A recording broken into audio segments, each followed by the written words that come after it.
Thank you for joining us on Africa This Morning. My name is Beryl Ooro. It is the 7th of March 2014. Let's start the day with a look at the headlines.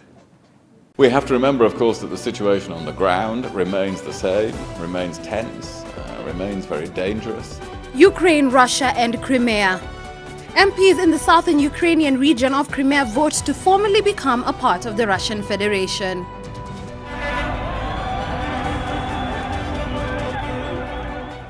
Post-PSV strike in Kenya. More than 100 taxis impounded, all facing a fine of 50,000 Kenya shillings.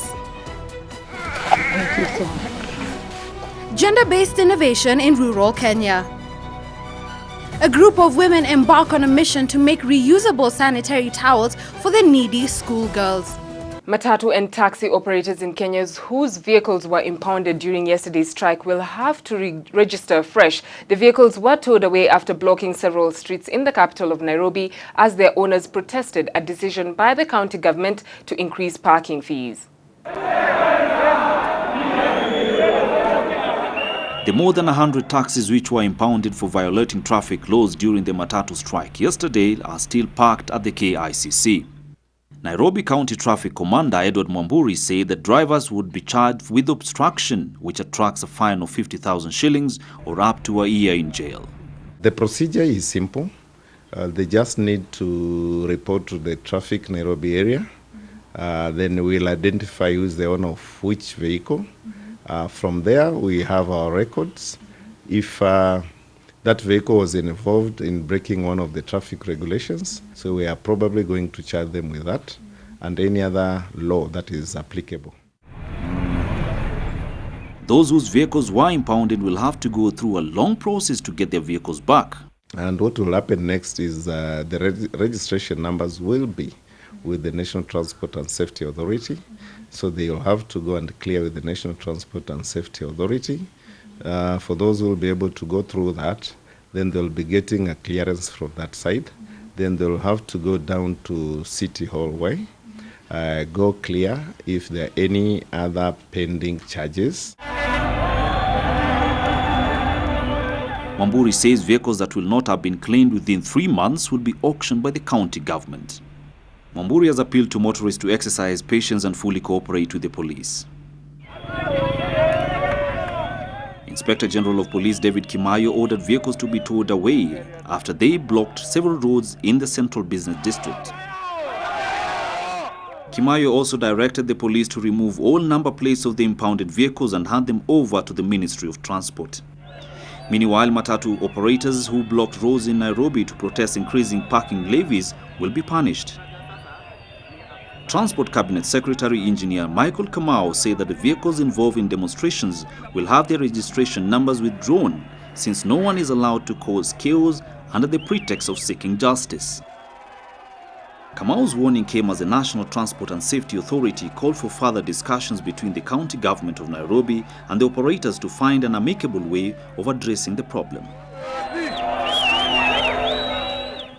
Talks aimed at ending a 6-week-long miners' strike in South Africa have been suspended indefinitely after producers rejected a revised wage demand. The collapse dealt a fresh blow to investors' confidence in Africa's biggest economy.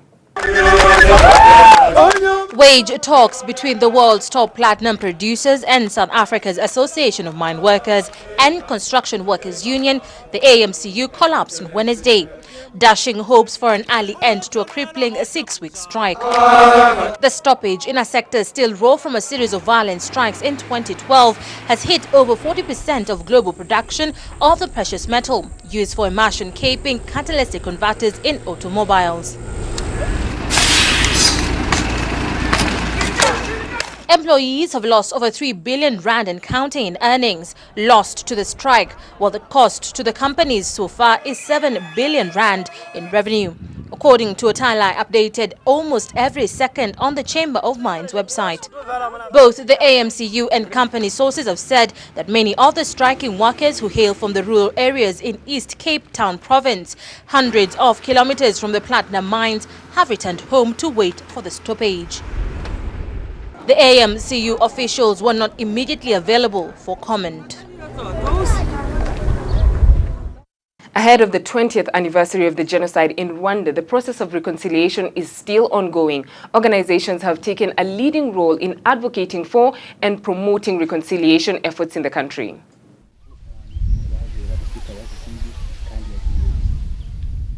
In the years that followed the 1994 genocide in Rwanda, Immaculée Mama Kunduye would hear nothing of the word reconciliation. In 2007, she joined the Modest and Innocent Association, a Catholic group set up to promote reconciliation between victims and killers. Kunduye says she has now been able to forgive. At first, I thought it would be impossible to reconcile, but shortly after the lessons they gave us, it has become possible. My heart was open when I realized that it was possible to forgive another person, your neighbor who killed your child. When you're faced with repeated apologies, it is impossible not to forgive. 20 years after the genocide, the question of reconciliation is still a central issue in the country and one promoted heavily by the government of President Paul Kagame. I did not want to talk with them. I did not even want to see them. Had I had the opportunity, I would have taken my revenge. But because it was forbidden by law, I didn't. So everyone lived in his corner. But little by little, thanks to the work of the association and the help of the state, we are coming together little by little. According to Diodon Munyankiko, who heads the Catholic group, ordinary Rwandans need to be pushed to express their painful emotions, something his group has been organizing by setting up talking groups that mix victims and perpetrators. To promote reconciliation, group members also meet for community activities, again sometimes including manual agricultural work on each other's land. For Vianney and Emmanuel, the Rwandan society has come a long way. Previously, we were scared, but now we are no longer afraid. We didn't even know if we could live with them, given what we had done to them. But then they forgave us. Now we are all reunited. For people who had lost one of their own, if we gave them the real information about the place where the bodies of their relatives had been buried, they began to feel better. Rwanda recently launched Kibuka 20, a series of events leading up to the 20th commemoration of the genocide that claimed around 1 million lives. Ever thought of what many poor girls in African countries use to protect themselves from soiling their clothes during their menstrual period? The reality on the ground is shocking. Many are forced to use unhygienic and uncomfortable clothing materials. As Ebru Africa's news reporter Agnes Gakunga found out, there is hope for girls in Kenya's Nyeri County, where a group of women have embarked on a mission to make reusable sanitary towels, which they distribute to needy schoolgirls in the region. On many occasions, a girl without access to sanitary towels feels embarrassed, dirty and uncomfortable. She also loses her self-esteem. This is the predicament facing many adolescent girls in Kenya. In the 2013-2014 financial year, the Kenyan government allocated funds which is meant to buy sanitary towels for needy girls. Unfortunately, the cash is not enough to cater for all needy girls across the country. With this shortcoming, many girls have been forced to stay out of school at least 3 to 4 days. They have their menstrual cycle each month. Most of these girls go to all lengths to keep themselves comfortable during their menses. The methods they use are not safe at all. On the foot of Aberdare Forest in Nyeri County sits a sparsely populated village, Mbaringo village. It's here we come across a group of women. Through their self-help group, these women have come together to help their daughters by showing them how to make reusable sanitary towels. This noble idea was born 3 years ago after witnessing horrible experiences of many adolescent girls from this region. They cut Some girls cut small pieces from their old clothes which are not clean. Some used old mattresses which is not always available at their homes. This does not make them feel comfortable, especially during school-going days. Many opt to stay at home. These women meet once or twice per month depending on the demand of the reusable sanitary towels. They meet either at their homes or at school, where they take that opportunity to train girls how to make the reusable sanitary towels. They don't want to see that language of making sand. When we are doing our door-to-door visits sometimes, we face a lot of hostility. Some parents sent us away saying that by teaching the girls on how to make reusable sanitary towels using clothes, we are taking them back to the old days. The reusable sanitary towels comes in different shapes, and it takes only 45 minutes to make one piece. All the materials which we take to the children, they make them with 45 minutes which we are given by teachers to show them. These women use part of their monthly contribution to buy the raw materials needed. They say they will do all they can to bury that shame that comes with leaking periods. And now they are not in fear, they are happy. Our girls are now happy. There is no fear. When they meet me on the way, they shout at me calling me teacher, teacher, because I taught them how to make reusable sanitary towels. I feel so good when I see them. Every material would be working. Many girls across the country who are not benefiting from the funds allocated by the government for provision of free sanitary towels are forced to be absent from school for 4 days in a month, which translates to losing 13 learning days in every school term. In an academic year, a girl facing this predicament loses up to 6 weeks of learning time. Many people on the ground working with the disadvantaged girls feel the government is not doing enough. For instance, money for sanitary towels was slashed by 99 million shillings in the financial year 2013-2014, meaning that only a third of the targeted girls will benefit, leaving the rest under the mercy of such groups, help which is not guaranteed.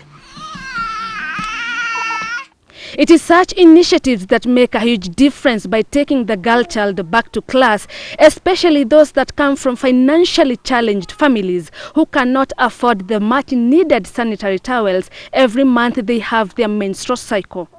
Agnes, Gakunga, Ebru Africa News in Nyeri County.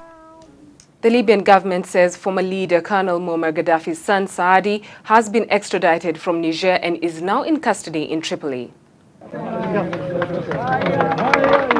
Saadi Gaddafi fled after his father was killed in the 2011 revolution. He is accused of shooting protesters and other crimes during his father's rule when he was head of Libya's special forces.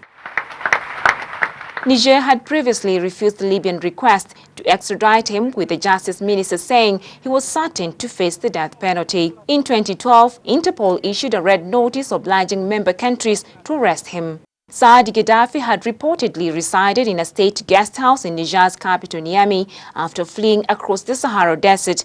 He was granted entry to Niger on humanitarian grounds after the Gaddafi government was toppled. Niger had previously refused to hand over Saadi, who fled south to the West African state in September 2011 as Libyan forces gained the upper hand over his father's forces because he feared he would face execution in Libya. MPs in the southern Ukrainian region of Crimea have voted to formally become part of Russian Federation. Parliament said the decision would be put to the Crimean people for their verdict in a referendum on March the 16th. This is a tense standoff between Ukrainian and Russian forces continue. A tense standoff continues across Ukraine's Crimea region. Pro-Russian forces remain in control. Here, the United Nations Special Envoy in Crimea is surrounded by a pro-Russian crowd, besieged inside a cafe and threatened. He was forced to get back on his plane and leave the country. On Wednesday, foreign ministers from the UK, Germany, France and the US attended talks in Paris to find a resolution to the crisis. But British Foreign Minister William Hague said the meeting was difficult and more discussions were needed. We have to remember, of course, that the situation on the ground remains the same, remains tense, remains very dangerous. So this remains very urgent work. And it remains clear that if these issues cannot be resolved, there must be and there will be costs and consequences for Russia of having taken this action and having violated the independence and sovereignty of Ukraine. Russian Foreign Minister Sergei Lavrov refused to meet his Ukrainian counterpart because Moscow does not recognize Kiev's new government, which came to power after President Viktor Yanukovych fled to Russia. Moscow regards it as illegitimate and says pro-Russian Yanukovych is still the rightful leader. Later on Thursday, EU leaders are to begin an emergency summit to decide how strongly they should respond to Russia's troop deployment in Crimea. But as the talks continue, tensions remain high. In eastern Ukraine, Yanukovych's hometown of Donetsk, there were clashes between pro-Ukrainian and pro-Russian supporters, with a number of people injured. A country torn apart and on the edge of war. Creating new markets for its technology, or yet another example of Japanese video game makers moving towards an older demographic. The generation that once invented the Pac-Man now runs a home for the elderly, complete with video game booths. An arcade game that attracts an unexpected type of gamer, the octogenarian. Every Tuesday afternoon, this group of friends gather for a bit of fun therapy in this health center in Yokohama. Misae is 87 and a self-confessed gaming addict, needing her daily dose of crocodile panic. It's a real mental workout, and it also makes you exercise physically. I play to avoid losing my mind. University research suggests that playing certain games can increase the blood flow to the brain's frontal lobe and delay the onset of some cognitive disorders among the elderly. But most importantly, it's fun. My score was really terrible. Bit by bit, by playing more, I get better. It makes you want to give your all, to beat your own score. These health centers are run by Namco Bandai, the creators of the legendary Pac-Man arcade game. The company also runs more classical gaming arcades in Japan, but is now staking its claim on the country's rapidly aging population. Elderly people represent a significant new market for us. Especially so because the future generation of the elderly will have grown up with video games, and they'll be able to have fun while giving their brain or their bodies a workout.